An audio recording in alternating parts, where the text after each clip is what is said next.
ऐसे देख के चलिए ठीक है, दूसरा वाला है हुआ है। चलो तुम मुझे दो, इसको पकड़ा हो जाए, ठीक है ऐसे।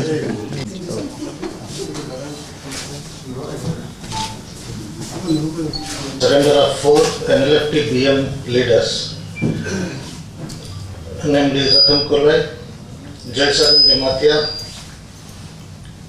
Madhuranjan Navatia, Kupila Tripura, who are holding various self-styled positions like Assistant Foreign Secretary, Assistant Organizing Secretary, Assistant Publicity and Information Secretary, self-styled Deputy Chief of Army Staff in the banned NLFT-BM group. Today they are laying down their arms before the DGP, shunning the path of violence and joining the mainstream. Thank you Ram. मेरे साथी ADGP crime,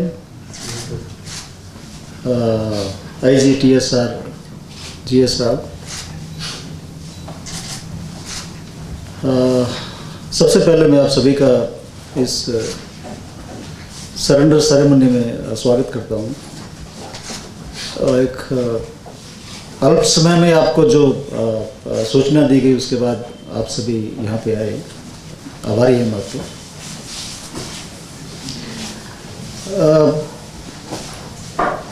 किसी भी राज्य में एक समग्र विकास के लिए अमन चैन शांति बनाए रखना बहुत ज़रूरी है, जिसके लिए राज्य सरकार ने और पुलिस प्रशासन तथा सुरक्षा बल जो है अपनी पूरी कोशिश करते हैं कि राज्य में अमन चैन रहे, शांति रहे, ताकि विकास कार्य जो है वो राज्य के हर कोने तक पहुंच जाए। इसी परिप्रेक्ष्य में त्रिपुरा पुलिस भी राज्य सरकार के मार्गदर्शन में सहयोग से, जनता के सहयोग से विभिन्न कार्रवाई करती है ये उग्रवादी संगठन जो है इनके विरुद्ध। हम लोगों ने एक बहुत लंबे अरसे तक उग्रवाद को झेला है, आप सभी जानते हैं, हम लोग भी जानते हैं। और हम लोगों ने बहुत कठिन परिश्रम के साथ में सरकार के सहयोग से, जनता के सहयोग से उस उग्रवाद पे काबू भी पाया और एक त्रिपुरा राज्य एक मॉडल स्टेट भी उभर के निकला है कि जहां इंसर्जेंसी को कंट्रोल करने में ह्यूमन राइट्स वायलेशन लगभग नहीं के बराबर रहा है। कुछ ग्रुप अभी भी बचे हुए हैं, संख्या ज़्यादा नहीं है, उनके पास हथियार भी ज़्यादा नहीं है, साधन भी सीमित हैं, फिर भी वो कोशिश कर रहे हैं कि उग्रवाद जो है, इंसर्जेंसी जो है, उसको किसी तरह से रिवाइव किया जाए। हमारी जिम्मेवारी और ज़्यादा बढ़ जाती है कि जब हम लोगों ने एक बार उग्रवाद पे काबू पा लिया तो उसे हमें आगे बढ़ने नहीं देना है। पुलिस की कोशिश होती है कि जो उग्रवाद में शामिल है उनके खिलाफ उचित कार्रवाई की जाए लॉ के अनुसार। तो उसमें हम लोगों ने बहुत से लोगों को अरेस्ट किया है, बहुत से उग्रवादी जो है वो पुलिस ऑपरेशंस में मारे भी गए हैं और बहुत से उग्रवादियों ने सरेंडर भी किया है। ये सरकार की, भारत सरकार की और राज्य सरकार की स्कीमें हैं जिसके तहत जो उग्रवादी अपना हिंसा का मार्ग छोड़ करके शांति के मार्ग पे मुख्य धारा में आना चाहें उसके लिए सरकार की तरफ से सुविधाएं, स्कीम लागू की गई हैं, जिसके तहत काफ़ी लोग अपनी हिंसा का मार्ग छोड़ करके और मेन स्ट्रीम में सरेंडर करने के बाद आ गए हैं। ये एक ऑप्शन है जिसमें हम लोग कोशिश करते हैं कि एक सिंपल सा नॉन वायलेंट एक ऑप्शन है जिसको अगर कामयाबी मिल जाए तो जो उग्रवादी संगठन है उसकी क्षमता जो है, उसकी नंबर जो है, उसकी जो स्ट्रेंथ है वो कम हो जाए। तो हम लोग ये भी कोशिश करते रहते हैं जो भी माध्यम है उनके थ्रू कि इनको सही रास्ते पे लाया जाए कि आप जो वायलेंस के रास्ते पे जा रहे हैं या जो आप सोच के चल रहे हैं वो पूरा नहीं होने वाला है। और उसमें देखा गया कि जो हम लोग कोशिश करते हैं तो कामयाबी भी मिल जाती है। आज का ये जो कार्यक्रम है उसी प्रयास का एक परिणाम है। 4 NLFT BM के सदस्य आज हमारे सामने सरेंडर कर रहे हैं और ये चारों जो टॉप 10 है ये ग्रुप, उसके टॉप 10 के ये सदस्य हैं। इसमें असिस्टेंट फॉरेन सेक्रेटरी लेवल के हैं, असिस्टेंट ऑर्गेनाइजिंग सेक्रेटरी है, assistant publicity and information secretary है और इनके साथ साथ deputy chief of army staff भी है। ये मैं बहुत बड़ी एक उपलब्धि मानता हूँ कि ये NLFT ग्रुप के 4 इम्पोर्टेंट जो आपके पदाधिकारी हैं वो ग्रुप को छोड़ करके हमारे सामने समर्पण कर रहे हैं और हिंसा का रास्ता छोड़ करके वो मुख्य धारा में ज्वाइन कर रहे हैं। हम लोगों ने इनसे जो हथियार मिले उसमें 2 AK-56 राइफल होंगी, 4 AK मैगजीन है, 119 AK अम्यूनिशन है, एक वायरलेस हैंडसेट है, दाव है और कुछ म्यांमार करेंसी भी है इनके पास। ये लोग 2018 नवंबर से और जनवरी 19 तक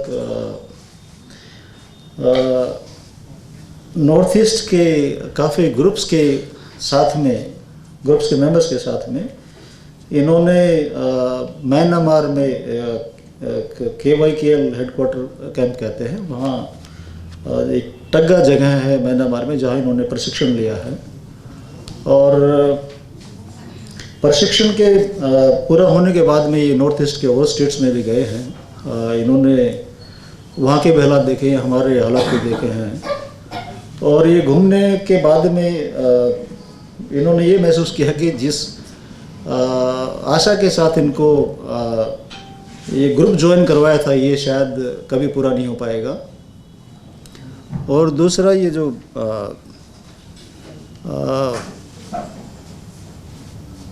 आदिवासी जो क्षेत्र हैं उनमें विकास और भी कम हो जाएगा। ये नेचुरल है कि अगर किसी भी एरिया में इंसर्जेंसी या मिलिटेंसी है तो वहाँ जो डेवलपमेंटल वर्क्स है वो रुक जाते हैं। तो इन्होंने ये महसूस किया कि हम जिस उद्देश्य से हमें ये ग्रुप ज्वाइन करवाया था या हम आदिवासी की अगर भलाई की सोचें तो इस ग्रुप में रह करके ये दोनों ही कार्य पूरे नहीं हो सकते। तो ये एक कारण था। दूसरा जो NLFT BM ग्रुप है उसके आज के परिप्रेक्ष्य में अगर देखा जाए तो नफरी भी ज़्यादा नहीं है और जो फाइनेंशियल उनकी जो पोजीशन है, अवस्था है वो भी ठीक नहीं है। तो वहाँ कैंपों में भी हालत अच्छे नहीं है और इनको भी रियलाइजेशन हुआ कि ये जो उन्होंने रास्ता चुना है वो ठीक नहीं है। तो इसको ध्यान में रखते हुए ये हमारे पास सरेंडर करने आए थे। इनको सरेंडर कम रिहेबिलिटेशन स्कीम है 2018 की, उसके तहत जो भी सुविधाएं हैं वो एक प्रोसेस के बाद में स्क्रीनिंग कमेटी वगैरह होती है, जो भी होता है उसके बाद में इनको उसके तहत जो भी उचित लाभ होगा वो दिया जाएगा। हम लोग जो वेपन लेके आए हैं वो एक बार उनसे देख लेते हैं, उसके बाद फिर मैं थोड़ा और ब्रीफिंग करता हूँ।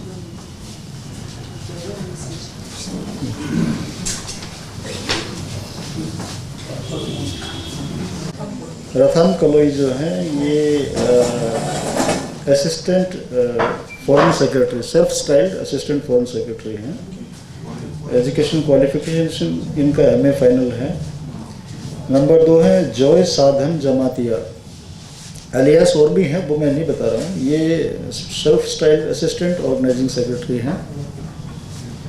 ये BBM इनका एजुकेशन क्वालिफिकेशन है। थर्ड है मधु रंजन नोवातिया, ये self style assistant publicity and information secretary हैं। फोर्थ है कोकिला त्रिपुरा, कोकिला KUKIL, कोकिला त्रिपुरा, ये self styled deputy chief of army staff हैं NLFT के। ये 4 लोग हैं।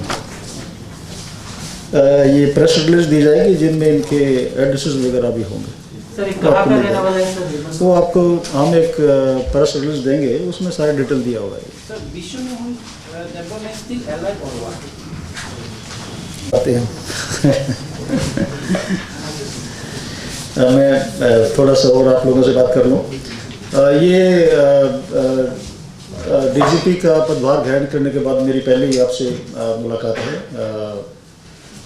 मैं स्पेसिफिक्स में नहीं जाऊंगा, बट थोड़ी सी मैं आपसे और आपके माध्यम से अपना कुछ संदेश पहुंचाना चाहूँगा।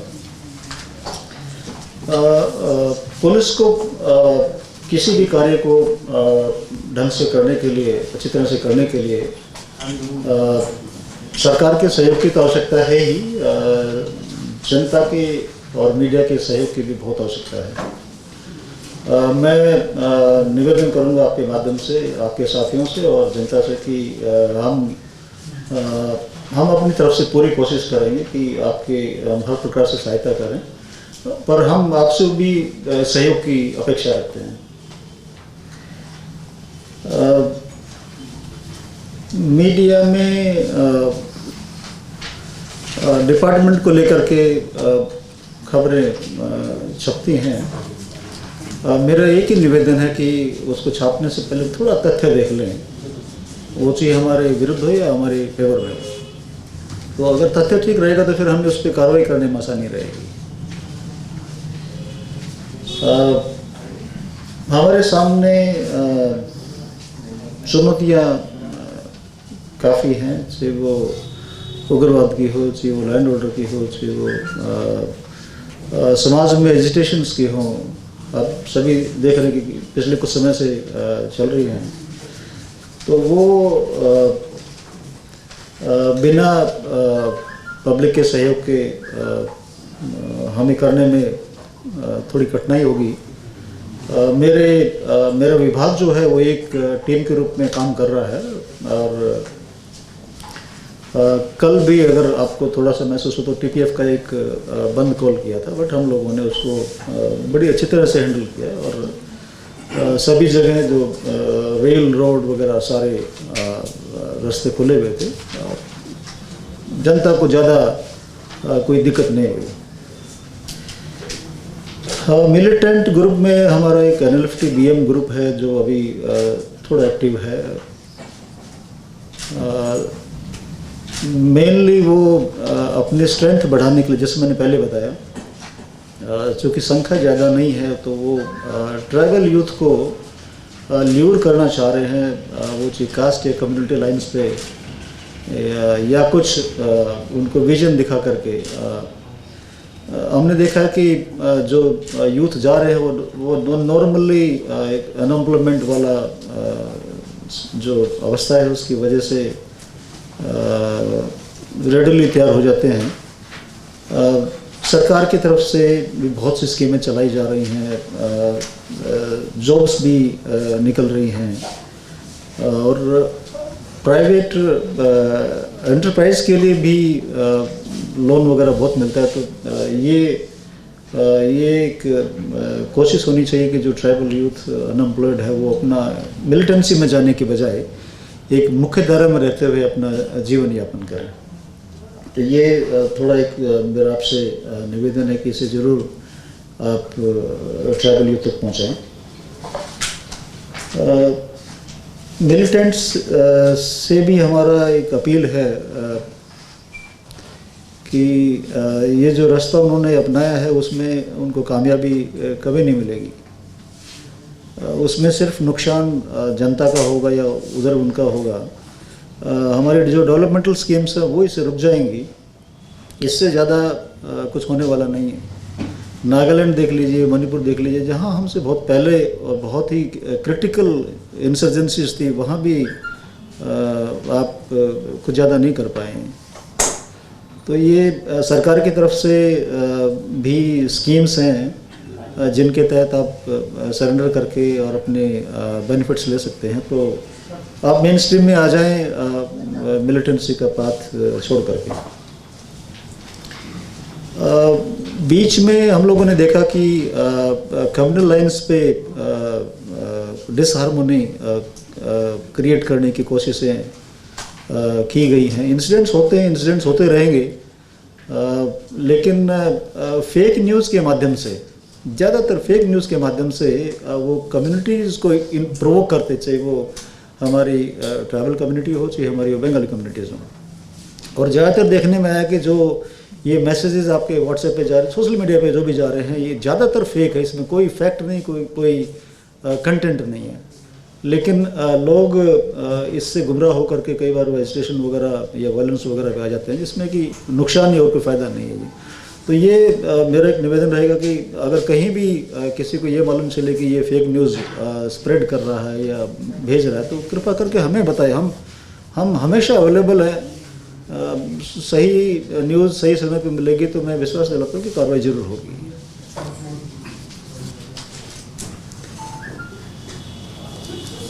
यही कुछ दो शब्द थे, आपकी तरफ से कुछ होते बताइए। Sir, yesterday 3 persons returned back who were suspected to be kidnapped by the. How it happened? Was any ransom paid and where they were kept? Do you have any? देखिए, ये 3 लोग जो थे, इनको बॉर्डर में कंस्ट्रक्शन के काम चल रहे थे, तो कंस्ट्रक्शन साइट से ये लोग लेके गए थे। इन्हें बांग्लादेश में रखा गया था। हमारे यहाँ तो निश्चित तौर पर नहीं थे।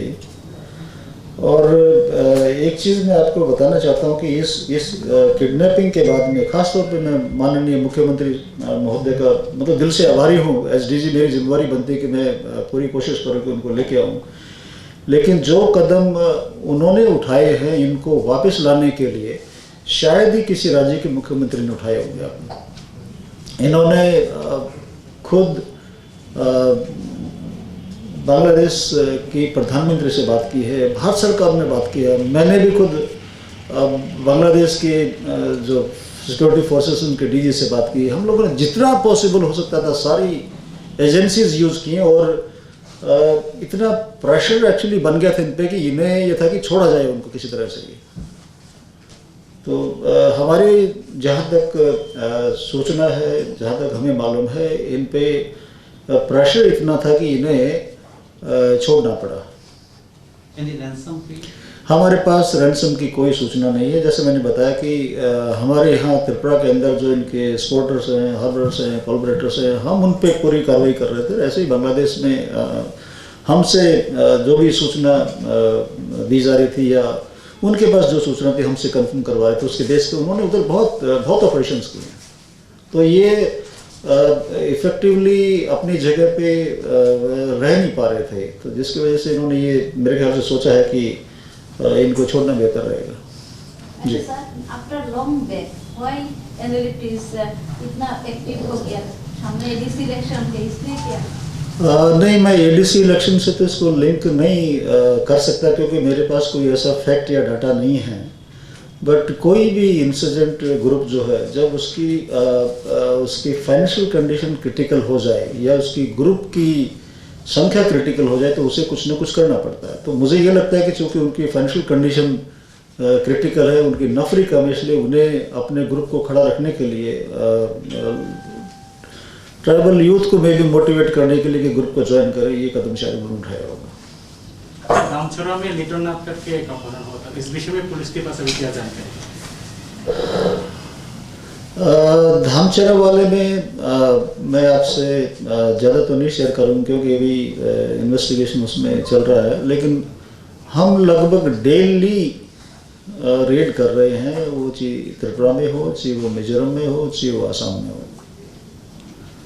Is it a militant group or miscreants? What is suspect? उसमें पूरी तरह से कहना तो ठीक नहीं रहेगा, लेकिन हाँ हमने जो उसमें इन्वॉल्व थे उनको सबको आइडेंटिफाई कर लिया है। So what is the update that is getting mob lynching in the Panishagar highway on the Vishwajit Department with the firemen? How many people are involved in that incidents? ये देखिए ये case भी investigation में है। Videos तो बहुत social media में घूम रहे हैं, उस पे कमेंट करना इस स्टेज पे ठीक नहीं रहेगा। ये हमें मालूम है वैसे, पर उसको कमेंट करना ठीक नहीं रहेगा क्योंकि हमें इन्वेस्टिगेशन करना है, तो थोड़ा सीक्रेसी हमें मेंटेन करनी पड़ेगी। सर आपने बताया कि ये जो इंसर्जेंट्स थे उन्होंने अब्डक्शन विक्टिम्स को बांग्लादेश में रखा था कुछ दिनों के लिए, 16 से 17 दिन जो भी थे, और इनके पास म्यांमार की जो करेंसी रिकवर हुआ, तो इससे आपको क्या लगता है इनका जो भी इनका फंक्शनल कमांड है, उनका सेल्फ स्टाइल कमांड है, उनका हेडक्वार्टर्स क्या बांग्लादेश में है या म्यांमार में है? जहाँ पे है, do you have any figures like how many people might be there, what might be the firepower? ये एक्चुअली आप थोड़ा सा इसमें मिक्सअप कर दिया है। ये जो 4 लोग सरेंडर किए हैं तो एनएलएफटी ग्रुप के ही, लेकिन ये ट्रेनिंग इन्होंने म्यांमार में लिया। वहाँ पे एनएससीएन के भी लोग हैं, मतलब आपके जो नॉर्थ ईस्ट के जो और स्टेट्स है उनमें जो इंसर्जेंट ग्रुप्स हैं वो लगभग सारे ग्रुप से कुछ ना कुछ वहाँ पे लोग थे। तो ये जो किडनैप पर्सन्स हैं ये तो अलग हो गया, इनके साथ इनका कोई लिंकेज नहीं है। लेकिन जो इनका ट्रेनिंग वगैरह है या कुछ और इनके आपस में शेयरिंग प्रोटोकॉल्स हैं, उसके लिए ये म्यांमार में गए थे। But the existing group of NLFT BMEs as of now hiding somewhere in Bangladesh, right? इनके तो मेन हेडक्वार्टर्स तो बांग्लादेश में जो सूचना हमारे पास है, जो इन्फॉर्मेशन हमारे पास है, जो शरणर मिलिटेंट से आई हो या वैसे सूत्रों से आई हो, तो वो इन्फॉर्मेशन तो बांग्लादेश की ही है। बांग्लादेश कहाँ पर है? वो जगह है कहीं है, उसको भी शेयर करना ठीक नहीं रहेगा। Sir, you said that they are having their headquarters in Bangladesh, but as you said, the currency is of Myanmar, and we also have another problem of drugs, particularly Yaba tablet, which is also a product of Myanmar. Does the militant have any link to it? देखिए मैं पहले clear कर दूं कि जो हमारे पास जो सूचना है एनएलएफटी के बारे में, जो मिलिटेंट्स हमारे जिन्होंने पहले सरेंडर कर दिए हैं, उसकी सूचना के आधार पे हम लोग तो वहाँ गए नहीं। अगर ABCD कोई जगह बांग्लादेश में है जो उन्होंने बताया तो हम तो गए नहीं हैं, बट जो उन्होंने हमें सूचना बताई उसके बेस पे इनके हाइडआउट्स या कैंप्स इनके बांग्लादेश में हमें लगते हैं। जहाँ तक म्यांमार वाला है, म्यांमार में ये ट्रेनिंग के लिए गए थे। ये इनमें आपस में कोई अरेंजमेंट होगा जिसके तहत ये अलग अलग जगह पे शायद ट्रेनिंग करते होंगे, तो उसके चलते ये इनका एक कंपोनेंट, इस एनएलएफटी ग्रुप का एक कंपोनेंट जिसमें हमारे ये 4 लोग भी हैं, ये म्यांमार गए थे कोई ट्रेनिंग के लिए। I'm thinking, does have any link with the Yaba tablet, which is? नहीं, इनका कोई इससे लिंकेज नहीं। And which route they generally use is Mizoram or through Bangladesh? वो भी बताना ठीक नहीं रहेगा। थोड़ा उससे एक्चुअली कोई मतलब हमारा ये इन्वेस्टिगेशन का पार्ट है। मान लो मैं आपको बता दूं कि हम मिजोरम से जा रहे हैं, उसमें एम्बुश लगाने, तो कल को ये आएंगे नहीं उस रूट से, तो थोड़ा उसको सीक्रेट रखना ठीक रहेगा ये। सर काफ़ी अर्से से ये एनएलएफटी की एक्टिविटी तो वो धीमा रहा, लेकिन अभी फिर से शुरू होने लगा, तो अभी क्या नया वॉलंटियर ज्वाइन करने वाला ऐसे यूथ का आपको इन्फॉर्मेशन? अभी हमने 19 तारीख को 2 लड़कों को पकड़ा था, सामान्य में हम लोगों ने उनको अरेस्ट किया है। ये तुलाशकर एरिया से इनको रिक्रूट किया था। जैसे मैंने पहले बताया कि वो कोशिश कर रहे हैं कि इनको नया रिक्रूट मिल जाए। हमारी भी कोशिश है कि हम उसमें जितना हो सके, चाहे वो सरकार के माध्यम से हो, चाहे आप लोगों के माध्यम से हो, चाहे और कोई माध्यम हो, इनको रोका जाए ताकि नया यूथ उसमें न जा पाए। सर ऐसे सारी बॉर्डर के एरिया जहाँ पर लोग काम करने के लिए जाते हैं और बहुत सारी जगहों पर अभी कैंप भी नहीं है, उस जगह में क्या सर कि कोई कैंप आप लोग इम्पोज करना चाहेंगे आगे के लिए? हाँ देखिए, जो सिक्योरिटी ग्रिड है स्टेट का, वो पीरियडिकली रिव्यू होता रहता है। उसमें हम लोग विड्रॉ भी करते हैं एग्जिस्टिंग कैंप, बहुत अच्छा खासा नंबर एक हमारा है कैंप्स का। तो जब हम रिव्यू करते हैं तो उसमें कुछ चेंजेस होते हैं, ग्राउंड सिचुएशन को देखते हुए अगर कहीं है कि आवश्यकता नहीं है तो वहाँ से विड्रॉ भी होना चाहिए, और जहाँ है कि आपको एडिशनल कोई एक्टिविटी आ गई तो वो लगना भी चाहिए। तो पीरियडिक इसमें कंटिन्यूस, इसमें हमारी डिपार्टमेंट की जिम्मेवारी है, हम अपने आप करते रहते हैं। अभी तक जो सिचुएशन है उसके ऊपर मद्देनजर रखते हुए सिक्योरिटी का अरेंजमेंट हम ऑलरेडी एक प्रोसेस हमने स्टार्ट कर दिया है जिसमें हम अपना सिक्योरिटी ग्रिड को रिव्यू कर रहे हैं। सर बहुत सारा प्रोग्राम है जहाँ पे आपका कराता का देखिए, मेरा आज का जो प्रेस मीट जो था वो सिर्फ सरेंडर को लेकर के था। मैं सोचता हूँ कि नेक्स्ट मीटिंग में थोड़ा आपसे कुछ समय बाद में करूँगा। हाँ, एक लास्ट क्वेश्चन ले लेते हैं। सर ये बात है, पूरा त्रिपुरा में जितना भी बॉर्डर एरिया है आप देखिएगा, कुछ कुछ जगह में कुछ कुछ स्पेस में आपका ये कराता का बेड़ा नहीं है, काटातार का बेड़ा नहीं, फेंसिंग ठीक तरह से नहीं हो पा रहा है, इसके वजह से भी इंसर्जेंसी का प्रॉब्लम हो रहा है। क्या बोलेंगे आप? फेंसिंग का काम तो स्टेट में चल रहा है। आज की तारीख में काफ़ी पैचेज में नहीं भी है, कुछ पैचेज में है वो डैमेज भी, वो कंटिन्यूस प्रोसेस है, डैमेज भी हो गया, आपका फ्लड आ गया, लैंडस्लाइड हो गया, कुछ और काम हो गया ये। तो जो पैच जहाँ पे नहीं है वहाँ एजेंसीज को काम दे रखा है, और ये इनफैक्ट जहाँ से किडनैपिंग हुई थी वहाँ एजेंसी काम कर रही थी, फेंसिंग के लिए काम कर रही थी, फेंसिंग के बॉर्डर्स के लिए। स्टेट लॉ एंड ऑर्डर को लेकर कन्विक्शन रेट क्या है?